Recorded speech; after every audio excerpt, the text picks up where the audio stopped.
Have you ever felt like you're just constantly available to everyone and anyone except, yourself? Well, in this explainer, we're going to explore a really powerful idea: how strategically choosing when to be unavailable can help you take back control and totally reshape your reality.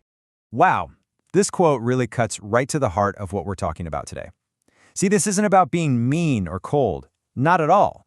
It's about realizing that when you constantly need other people's approval, it's kind of like you're on a leash.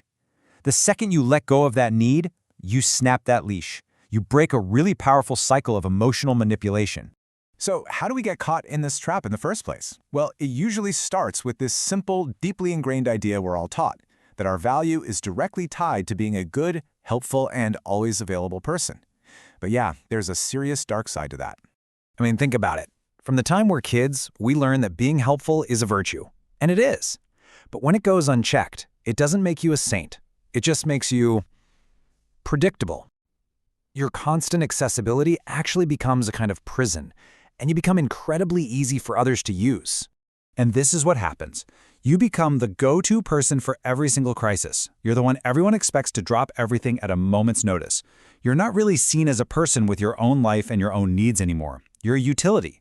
You're their emotional emergency button, just waiting to be pushed whenever they're in a panic. So why? What's really driving this self-sacrificing behavior? To get to the bottom of it, to understand the psychological engine behind all this, we've got to look at the work of the great Carl Jung and this idea of the social mask that we all wear. Jung had a name for this mask: the persona. It's the version of ourselves we put out there for the world to see so we can fit in and be accepted. It's really a defense mechanism, right? It's designed to protect us from rejection. The problem is, we can get so used to wearing the mask that we forget it is a mask. We start to believe it's who we really are. And the price we pay for mistaking the mask for our true self? It's huge. You basically disappear from the stage of your own life to become a background character in everyone else's. And this constant performance just drains your psychic energy. It leaves you feeling completely exhausted, frustrated. And you end up giving away all your inner strength to people who, let's be honest, probably don't even appreciate it. Okay, so how do we break free from this? This is where we have to do a major reframe. We need to shift from seeing constant availability as some kind of virtue to understanding that strategic unavailability is actually a massive source of strength and self-respect. Now, this is a tough pill to swallow, but it's so important. A lot of what we call kindness or empathy, if we're really honest with ourselves, it's not coming from a place of genuine connection. It's often coming from a deep-seated fear, a fear of being disliked, a fear of being rejected, a fear of what might happen if we just say no. And hey, this isn't some new age idea. Machiavelli was talking about this centuries ago. His point isn't to be a cynic, it's to be a realist.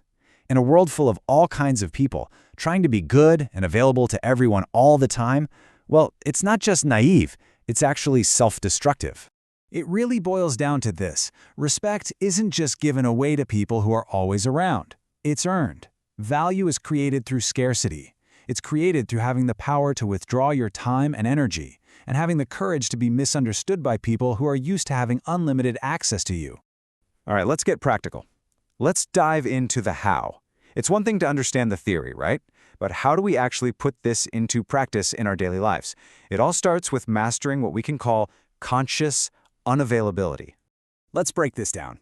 First step, you have to become aware. Start to notice when people are pushing your buttons, expecting that same old people-pleasing reaction from you. Step 2, you have to consciously break that pattern. Instead of reacting like a puppet on a string, you make a different choice. Third, and this one is crucial, you use silence. Don't jump in to defend yourself. Just let that silence hang in the air. And finally, in that quiet moment, you reclaim control. You take back the narrative simply by refusing to play their game anymore. And the effect of your silence is pretty wild. Manipulative people absolutely rely on your predictable reactions. When you offer them nothing but silence instead, you're basically holding up a mirror.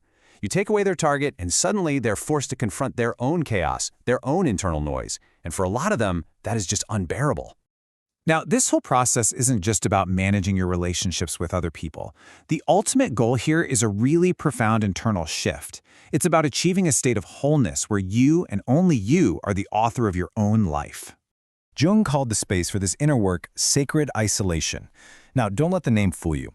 This isn't about being physically lonely or locking yourself away. It's an internal retreat. It's that quiet place inside you where you finally take off the social mask and start the real work of rebuilding your identity based on what you truly value, not on what everyone else expects you to be.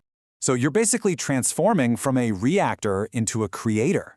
A reactor is passive. They're always just responding to what other people do, and their energy is constantly draining away. But a creator is active. They build their life from their own core. They reclaim their energy for themselves, and they consciously push through that natural resistance to discomfort to forge their own path. Now, I have to be real with you. This path, it has a cost. As you become more selective with your time and your energy, you are going to lose people.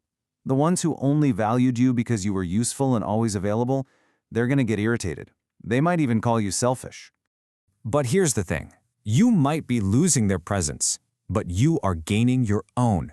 You are finally finding your wholeness. And that, right there, is the definition of true self-love. Consciously choosing your own inner peace over the constant anxiety of trying to maintain false connections. And so that brings us to the final question. This isn't some simple life hack. It's a deep, personal commitment to your own sovereignty. It takes courage. It takes a willingness to be misunderstood sometimes. So the real question I want to leave you with is this. Are you ready to pay that price?